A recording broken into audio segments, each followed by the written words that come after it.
जिस तरह से हमारे जवान देश की सीमाओं की सुरक्षा कर रहे हैं, ठीक उसी तरह हमारी सरकार भी योजनाओं के मामले में उनके साथ कदम से कदम मिलाकर चल रही है। हमारे प्रधानमंत्री की लीडरशिप में पिछले 10 वर्षों में भारत ने अपनी सुरक्षा नीति में ऐतिहासिक बदलाव किए हैं। हमने दुनिया को साफ संदेश दे दिया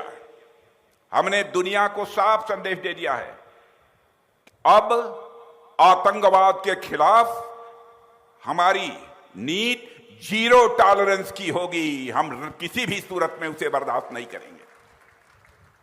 हमने 2016 में सर्जिकल स्ट्राइक की, भारत की सेना सीमा पार जाकर भी आतंकवादियों को मार सकती है, ऐसा संदेश हमने उसी समय दे दिया था।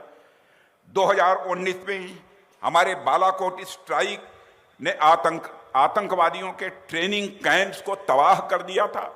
भारत ने ही नहीं देखा बल्कि सारी दुनिया ने इसे देखा है। इसके बाद ऑपरेशन सिंदूर ने तो ऐसा लगता है जैसे इतिहास ही बदल दिया। बहनों भाइयों, एक नया इतिहास बनाया है ऑपरेशन सिंदूर ने।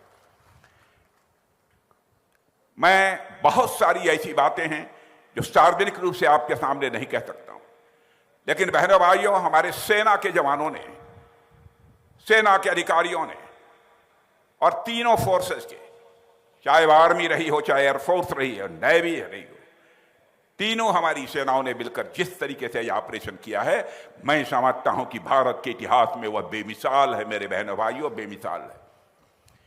शायद पाकिस्तान फिर से भारत की ओर नजर उठाकर जल्दी जुर्रत न करे। और आज आपको इस धरती से बतलाकर जा रहा हूं, बहनों भाइयों, यदि पाकिस्तान ने फिर से भारत के ऊपर नजर उठाकर जुर्रत करने की कोशिश की तो जो अब तक नहीं हुआ है वह होकर रहेगा।